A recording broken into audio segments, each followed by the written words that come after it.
Courtney said I can wear Steelers ties to her wedding. Maddie. She just won't go with me. All right, here we go. I'm here, Jeremy, from... Mike. Mike. Okay, they switched up on me. Yeah. Okay, I'm here with Mike from Devil Wear Prada. How are you doing today? I'm fine. Good. How's the tour going so far? It's great. Good. How do you guys get your name, basically? 'Cause I know the movie came out before you guys... No, after you guys became a band. Yep. We thought it was clever. Or our old guitarist, he kind of picked it. He thought it was clever. Mm-hmm. It was a novel or something before, of course. Correct, yeah. Yeah, okay. And you guys started as a Christian band, Christian metal band? Yep. And you played Cornerstone. Yeah, we did Cornerstone. We first, back in 2006, we did two generator stages, as they were called. Kind of started there, and then, a few years later, we were headlining it towards the end of Cornerstone. But yeah, we spent our fair share in the Illinois dirt. Yeah. And they called it they keyed you as a key musical metal group in Christian rock. Yeah, I mean, I always felt there was an abundance of resources and inspiration of other bands that came before us. I was always really drawn by our local scene in Ohio, where I mostly grew up, and Near Dayton, right? Yeah. I never really went to like Warped Tour or anything like that. I was just going to local shows, and there were a lot of Christian metal bands. And when I had the opportunity to join Prada, I was bummed. So I don't know. I can't. I guess it's really seemed to dropped off. I don't really know any up and coming Christian bands anymore. But at the same time, labeling just seems doesn't seem entirely worthwhile anyway. It just seems sort of ridiculous and aimless. So. Take it for what it is, I suppose. Right. What local bands did you see back then? Thinking back about what were some of them? I remember a band called Gnashing of Teeth. I remember. I don't know. I can't think of the. There's a band called Arson Portrait. Okay, I've heard of them before. Yeah, they just all locals. That band was actually the drummer ended up drum teching for us for a long time. He still tours. Okay. Tour managing bands. But yeah, we and then the bigger acts for us were like the Face Down bands, the Solid State bands, Bloodline Calligraphy, Haste What about the Breeders? What's that? You get a chance to see the Breeders? No. They're from Dayton. Oh, really? Yeah. There's quite a bit. Dead Poetic was Dayton. Yes. That band was super cool. There's not much to do in Ohio, so people start bands. I went to school in Ohio for 1 year. Oh, where at? Central State. Oh, okay. Right on. Not much to do there either. No, I can't imagine. Yeah, Tornado Alley. So why do you call your album 818? What was the purpose of that? It's Romans 8:18. That was the verse that kind of drove the album. The album just deals with suffering from different kind of perception or different perspectives. 818 kind of captures all of that, and I like the alliteration, or not alliteration, but just the way it, I guess the branding of it and everything, doing numbers a lot of times. 818 is our fifth full length, so it gets wordy at some point, so mixing it up is good, so numbers were cool, and again, Romans 8:18 is really where it was all built off of, lyrically. All right. And about Supernova? What about it? Well, I've been hearing a lot about it lately.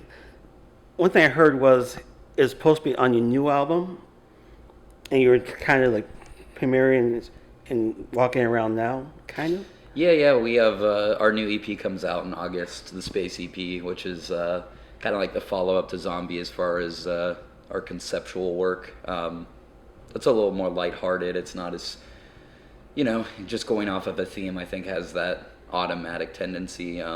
But yeah, Supernova is one of the songs off the new Space EP, and first one we put out. We hope to have another one soon. We're actually going to be filming a music video for it tomorrow here in Chicago. Cool. So. Oh, wow. Yep.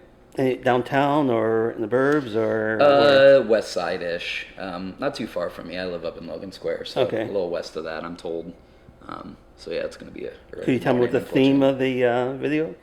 I can say that it's for Planet A, which is the first song off the EP. The track listing, I think, is online at this point, but I can't give away too much about the song. But we hope to have the video edited and out before the release on the 21st.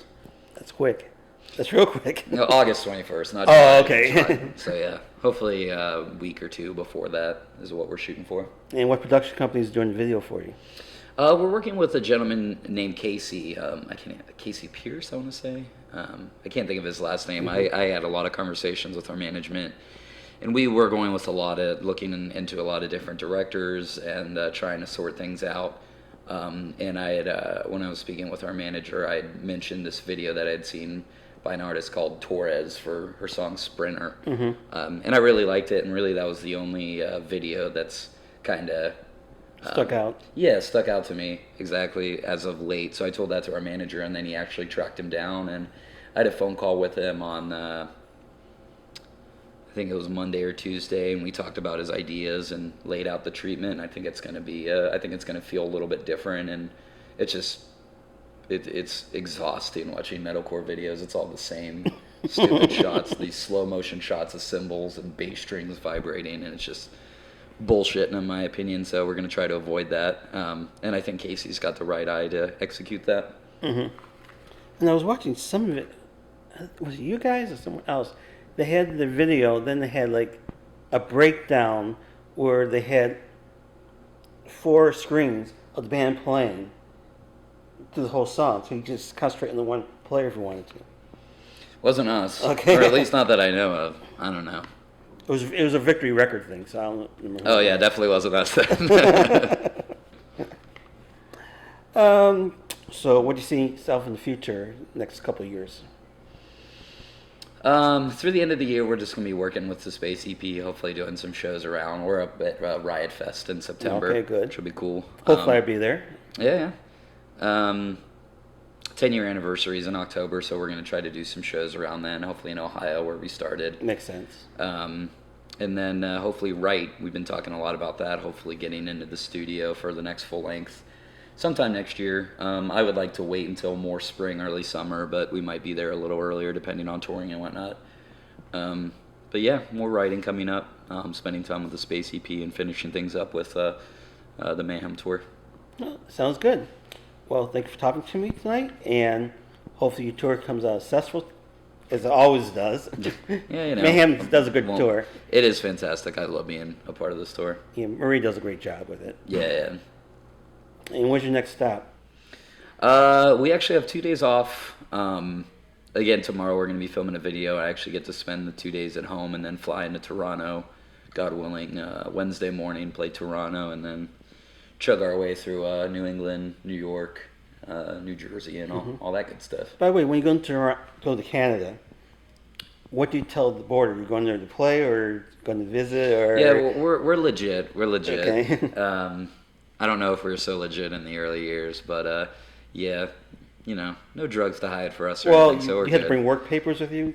Yeah, you do a parlay or whatever, all that stuff as far as your equipment. Brokering merch is usually a big pain in the butt for our tour manager and management generally. But yeah, Toronto's not so bad, and it's not like going to some places around the world. Japan's pretty tough.